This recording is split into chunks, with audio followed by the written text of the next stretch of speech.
Bienvenue à tous, bienvenue à World Affairs in Context. Merci beaucoup d'être ici. Le président Trump vient de prendre l'une des décisions les plus controversées de son second mandat. Il a levé toutes les sanctions américaines contre la Syrie, sujet que j'ai abordé en détail dans ma précédente vidéo que je viens tout juste de mettre en ligne. Il a également annoncé un accord sur la vente d'armes de 142 milliards de dollars avec l'Arabie saoudite. Le même jour, le 13 mai, le président américain a prononcé un discours choc dans lequel il a déclaré, je cite, « Les soi-disant bâtisseurs de nations ont détruit bien plus de nations qu'ils n'en ont construites. Et les interventionnistes intervenaient dans des sociétés complexes qu'ils ne comprenaient même pas eux-mêmes. » Je suis certain que les néoconservateurs et les va-t-en-guerre ont dû sentir leur tension monter en entendant ce discours. Voici un très court extrait que j'ai préparé pour vous. Regardez.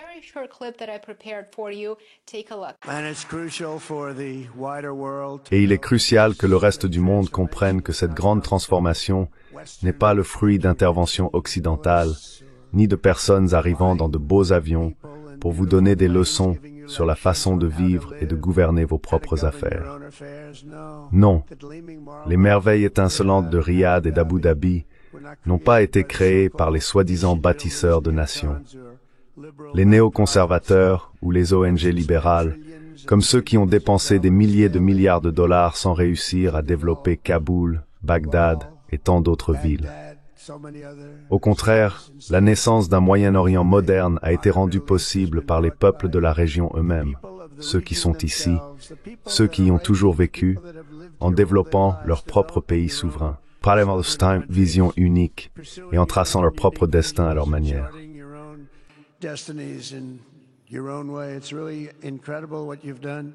C'est vraiment incroyable ce que vous avez accompli. Au final, les soi-disant bâtisseurs de nations ont détruit bien plus de nations qu'ils en ont construites. Et les interventionnistes sont intervenus dans des sociétés complexes qu'ils ne comprenaient même pas eux-mêmes. Ils vous disaient comment faire, mais ils n'avaient aucune idée de la façon de le faire eux-mêmes. La paix, la prospérité et le progrès ne sont finalement pas venus d'un rejet radical de votre héritage, mais plutôt de l'adhésion à vos traditions nationales et de l'attachement à ce même héritage que vous aimez tant.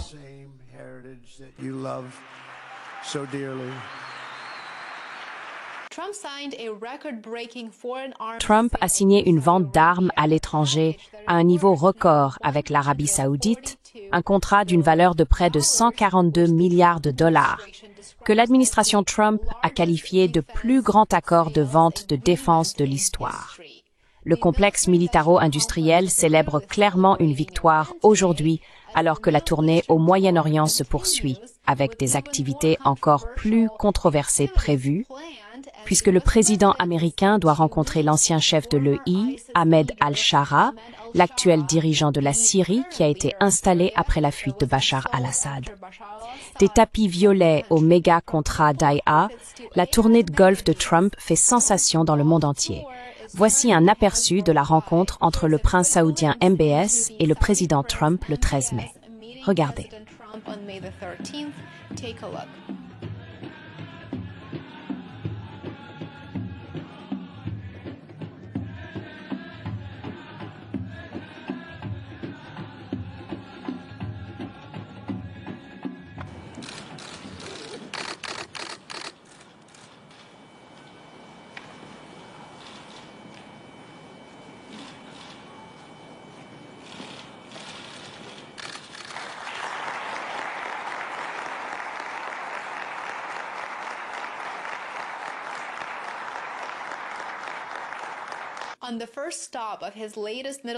Lors de la première étape de sa dernière tournée au Moyen-Orient, le président Trump a déclaré que les États-Unis n'avaient pas de partenaire plus solide que l'Arabie saoudite. Quelques heures plus tard, Trump a annoncé un accord sur les armes d'une valeur de 142 milliards de dollars avec les Saoudiens. Il s'agit d'un accord colossal qui comprend des avions de pointe, des systèmes de missiles et des technologies de défense. Mais cela ne représente qu'une partie d'une stratégie d'investissement plus large, le prince héritier MBS affirmant en substance que le montant total du paquet pourrait atteindre jusqu'à 1000 milliards de dollars dans un avenir proche. Ils annonceront probablement d'autres accords au cours de la tournée dans le Golfe. Puis est survenue la véritable surprise. Trump s'est engagé à lever toutes les sanctions américaines contre la Syrie. Je vais ordonner la levée des sanctions contre la Syrie afin de leur donner une chance de grandeur.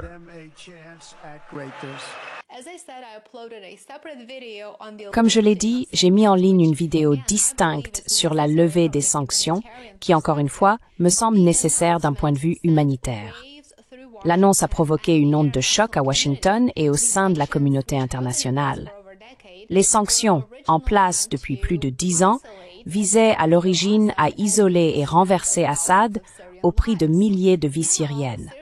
Aujourd'hui, la Syrie a un nouveau dirigeant, Ahmed al-Shara, et Trump doit le rencontrer mercredi en Arabie Saoudite. Trump a même reconnu que l'idée de lever les sanctions lui avait été suggérée par son, je cite, « bon ami, le prince héritier ».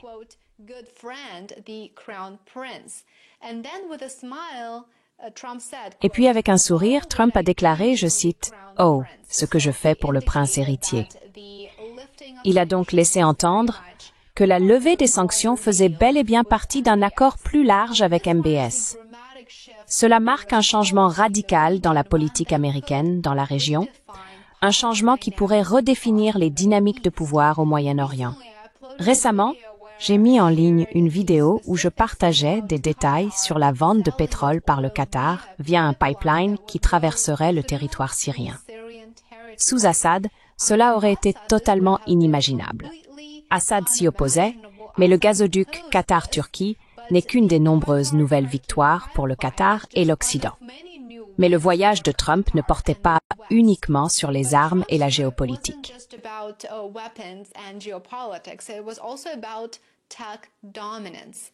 Il s'agissait aussi de la domination technologique. À ses côtés se trouvaient des PDG américains, Elon Musk, Sam Altman d'OpenAI, Larry Fink de BlackRock et Jensen Huang, le PDG de Nvidia. Alors que l'Arabie saoudite cherche à diversifier son économie pour ne plus dépendre uniquement de l'énergie, MBS semble très désireux d'opérer un virage rapide du pétrole vers l'IA. Nvidia vient d'accepter de vendre plus de 18 000 de ses dernières puces d'IA à une entreprise saoudienne et BlackRock alimentera de nouveaux centres de données saoudiens avec des processeurs de nouvelle génération. Vous voyez, la politique et les affaires sont aujourd'hui étroitement liées. Ce sont clairement les grandes priorités.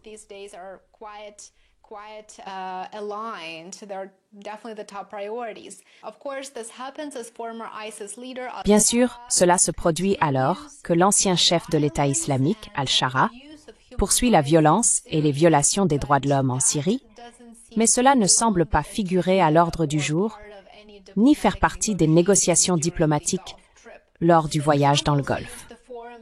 Le président Trump a également profité du forum pour promouvoir un rêve qu'il caresse depuis longtemps, que l'Arabie saoudite rejoigne officiellement les accords d'Abraham, ce qui signifierait une normalisation des relations avec Israël.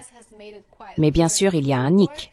MBS l'a déjà clairement indiqué, il ne veut pas d'accord tant que la guerre à Gaza ne sera pas terminée et que les Palestiniens n'auront pas la garantie d'obtenir un État.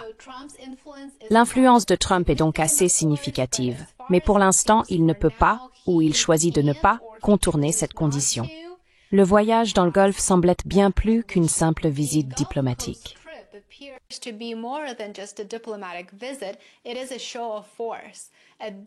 C'est une démonstration de force, une délégation remplie de milliardaires, 142 milliards de dollars d'armes, des méga-contrats dans l'IA et un revirement total de la politique étrangère sur la Syrie. Trump semble parier que le grand capital, et non les bombes, stabilisera le Moyen-Orient. À ce stade, c'est un pari et il reste à voir ce que le lendemain nous réserve. Merci d'avoir regardé. Dites-moi ce que vous pensez de cette première journée de la visite et quelles sont vos attentes pour les 3 jours restants du voyage au Moyen-Orient. N'oubliez pas de montrer votre soutien. Aimez, abonnez-vous et partagez. Cela fait vraiment la différence. Et abonnez-vous à worldaffairsandcontacts.com. C'est ma page Substack. J'aimerais beaucoup vous y retrouver. Passez une excellente journée et on se retrouve ici demain. À bientôt. Bye for now.